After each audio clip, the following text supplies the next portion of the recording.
Hi everyone and welcome to Module 8. So this week is a little bit different because we're actually going to be covering part of two different chapters. So please don't be confused when you see reference to both Chapter 8 and Chapter 9. So what I've done is I've gone through and selected some material from each of those chapters, and I try to keep it very similar to the amount of work that you have in other weeks. Compared to other weeks, there's probably, I would say, just a handful of pages of reading that you'll be doing a little bit extra compared to like the last 2 weeks. So instead what I've done is I've made the class assignment much shorter. So again, this week's work, even though we're covering two chapters, is very similar and should take you a similar amount of time. So just like every other week, I would recommend starting with your Revel reading. What I've done is I have assigned it in the system so that Revel will automatically open the sections that are assigned. So as long as you enter the Revel system and click on this week's assignment, it will automatically take you to the correct sections.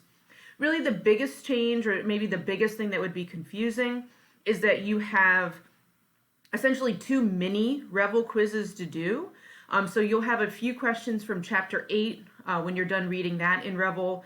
And then when you get to the end of Chapter 9, there are also a few quiz questions there as well. So you're essentially doing two shorter quizzes, one at each of the ends of the chapters that you're reading. So I would recommend doing that early in the week.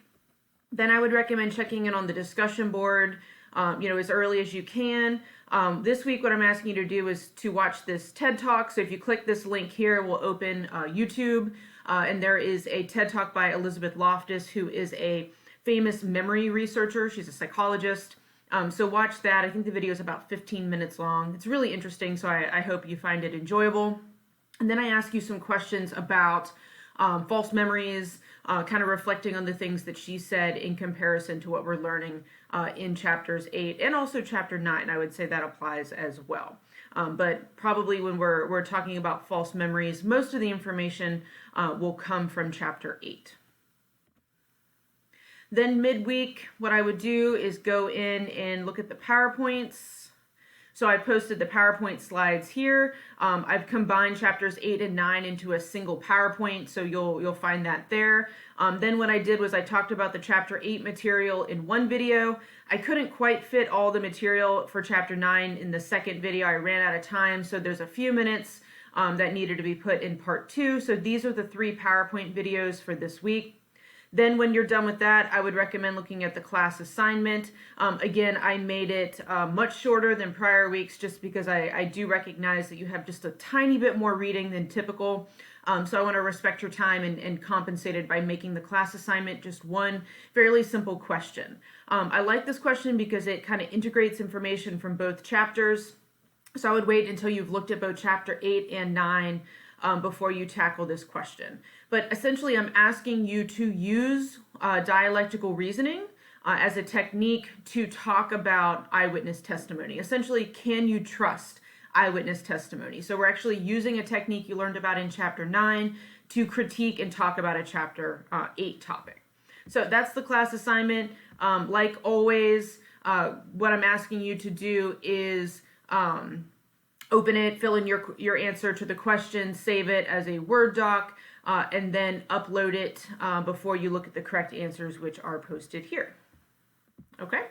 And then what I would ask you to do towards the end of the week is check back in. That's not the right section. Check back in on the discussion board, see if anybody's asked you questions. You could ask people questions or respond to other ideas people are sharing, and then do your timed quiz. So it says quiz 8 just because it's the 8th quiz of the semester, but it does cover material from Chapters 8 and 9.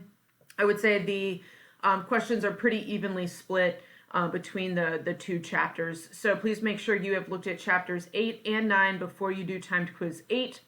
That's it for this week. Module 9 is going to be very similar in that you are going to be asked to do 2 partial chapters again.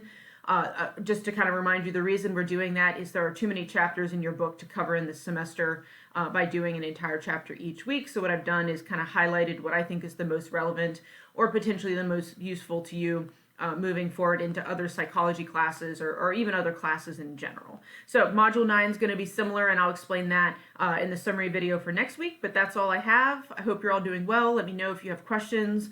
My office hours are always a good time just to pop in and say hi or to follow up on something maybe that's been unclear. And yeah, I just hope you're all doing well.